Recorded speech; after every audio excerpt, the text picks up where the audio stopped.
নমস্কার বন্ধুরা, সবাইকে স্বাগত জানিয়ে আজকে আমি ভিডিও শুরু করছি। আজ আমি বানাবো দেশি মুরগি মাংসের কষা। দেখুন, দেশি মাংসটা কিন্তু ভালো করে পরিষ্কার করে ধুয়ে নিয়েছি। মশলা নিয়েছি পেঁয়াজ কুচনো, চিরা কাঁচা লঙ্কা, আদা, রসুন, ক্যাপসিকাম, টমেটো, সব মশলাগুলোকে বেটে নিচ্ছি।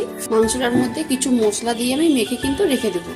আদা রসুন বাটা, পেঁয়াজ কুচনো, ক্যাপসিকাম, লঙ্কা, টমেটো সব একসাথে সবগুলোই দিয়ে দিলাম।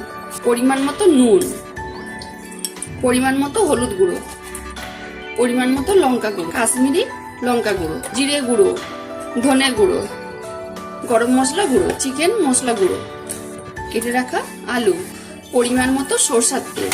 ভালো করে সব একসাথে মেখে নিচ্ছি, দিয়ে আমি আধ ঘন্টা কিন্তু রেখে দেবো। বেশি মাংসটা কিন্তু আমি কুকারেই বানাবো। দেখুন, কুকার বসে দিয়েছি।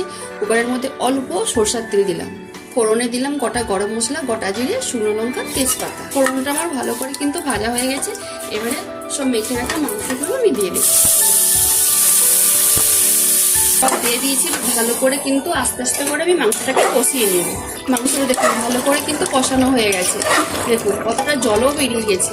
এবার আমি এর মধ্যে অল্প একটু জল দিয়ে দেবো। অল্প কিন্তু জল দিয়ে দিয়েছি। এবার আমি ঢাকনা লাগিয়ে ভালো করে কিন্তু আমি সিদ্ধ করে নিচ্ছি। মাংসটা কিন্তু আমার হয়ে গেছে। দেখুন ঢাকনাটা আমি খুলে নিচ্ছি। কত সুন্দর সিদ্ধ হয়ে গেছে, আর কালারও কত সুন্দর হয়েছে। আর উপর থেকে দিয়ে দিব 1 চামচ মতো ঘি, তা কুচনো। ভালো করে মিশিয়ে আমি জায়গাতে ঢেলে নিচ্ছি। মাংসটা আমি জায়গাতে ঢেলে নিয়েছি। দেখুন কত সুন্দর কালার এসেছে। আর এই দেশি মাংসটা কিন্তু রুটি, পরোটা যে কোনো দিয়ে কিন্তু খেতে ভালো লাগে। দেখলাম তো রেসিপিটা কীভাবে বানালাম। যদি আজকের রেসিপিটা ভালো লেগে থাকে তাহলে অবশ্যই আবার বাড়িতে বন্ধুরা বানিয়ে খাবেন আর আমাকে কমেন্টে জানাবেন। যেসব বন্ধুরা আমার রান্নার ভিডিও দেখতে পছন্দ করেন তারা আমার পেজটাকে লাইক, কমেন্ট, শেয়ার করবেন। যারা ইউটিউব চ্যানেল থেকে দেখছেন তারা সাবস্ক্রাইব করে পাশের ঘন্টায় ক্লিক করবেন। সবাই ভালো থাকুন, সুস্থ থাকুন আর সাবধানে থাকুন।